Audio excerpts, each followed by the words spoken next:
Have you ever wondered if ancient myths conceal hidden truths? Are they mere stories, or do they contain coded messages about our world and its fate? Today, we unravel one of the most dramatic prophecies of all time, the Norse apocalypse, Ragnarok, the beginning of the end. Midgard, the realm of humans, thrived under the watchful eyes of the gods. Thor, the thunder god, wielded his mighty hammer, Mjolnir, to fend off the giants and protect the world from chaos. The people flourished, the land yielded bountiful harvests, and balance reigned supreme. But deep within their hearts, mortals knew this peace would not last forever. The omens of Ragnarok had long been foretold. Summer would end abruptly, the sun would wane, and frigid winds would sweep across Midgard. The Fimbul winter, 3 relentless winters without summer, would descend. Crops would wither, the cold would bite deeper than ever before, and food would become scarce. Desperation would drive people to madness, as brothers turned against brothers and chaos reigned in the streets. The gods themselves would sense the shift in the cosmos. The balance was unraveling. Something terrible was coming. The first blows of Ragnarok. It would begin with the great wolves, Skull and Hati, finally catching their prey. For ages they had pursued the sun and the moon, and at last they would devour them. Darkness would shroud the world, fear would grip the hearts of all beings, and the earth itself would tremble. From the depths of hell, Loki, the great deceiver, would break free. With him, an army of the dishonored dead would rise, marching forward to claim their vengeance. The seas would boil, and from beneath the waves, Jormungandr, the world serpent, would awaken. His massive coils would churn the ocean, sending tsunamis crashing into the shores. Fenrir, the monstrous wolf, would snap his chains, his fiery eyes set upon the gods who had bound him. The Bifrost, the rainbow bridge connecting the realms, would shatter under the weight of the invading giants. There would be no turning back. Meanwhile, Heimdall, the ever-vigilant guardian of Asgard, would sound the Gjallarhorn, a horn so powerful that its echo would be heard across all realms. This was the final call to arms. The gods knew that the time of reckoning had arrived. The final battle. The gods of Asgard, knowing their fate was sealed, would ride into battle. Odin, the Allfather, would lead the charge atop Sleipnir, his 8-legged steed. He would face Fenrir, but despite all his wisdom and power, he would fall to the beast's crushing jaws. Thor, the strongest of all gods, would clash with Jormungandr. Mjolnir would strike with earth-shattering force, but the serpent's venom would seep into Thor's veins. With his final breath, the thunder god would slay his ancient foe before succumbing to the poison. Freyr, the god of fertility and harvest, would battle Surtur, the fire giant wielding a flaming sword.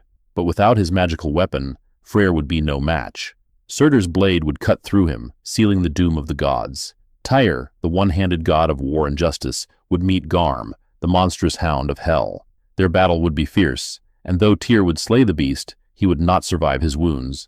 Hodur, the blind god, would finally meet his destiny, facing Loki himself in a brutal confrontation. Blows would be exchanged, neither warrior yielding, but in the end, both would fall.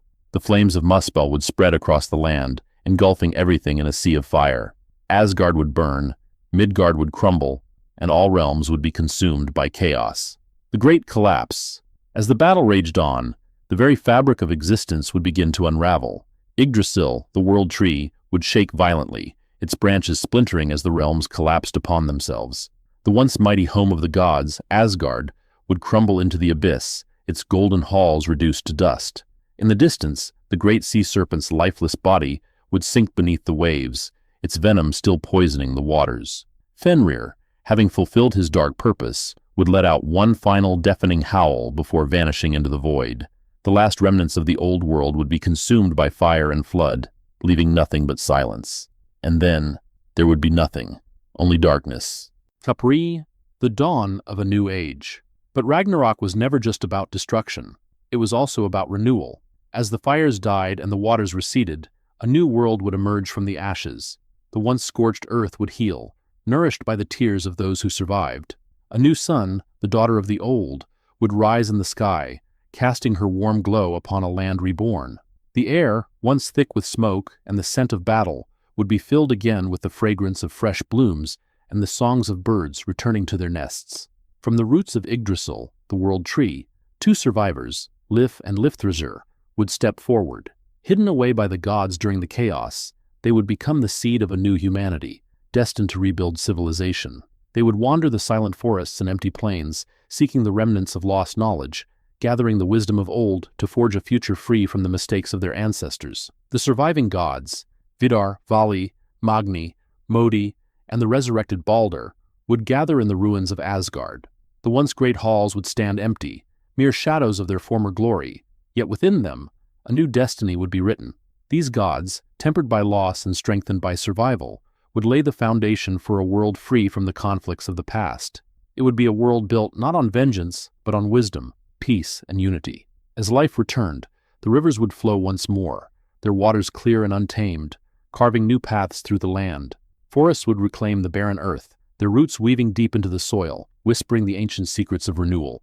Animals would roam the fields, no longer bound by the fear of war, and in the sky above, the auroras would dance like spirits, illuminating the heavens with an ethereal glow, a reminder that light can always find its way through darkness. The mistakes of the past would be left behind, etched only in the memories of those who bore witness.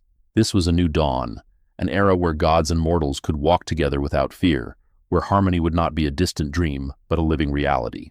It would be an age of hope, of understanding, and of the quiet strength that comes with survival. The meaning of Ragnarok. Ragnarok is not merely a tale of doom. It is a lesson in resilience, in the cycle of destruction and rebirth. It teaches us that even in the face of absolute ruin, there is hope. From devastation, a new beginning arises.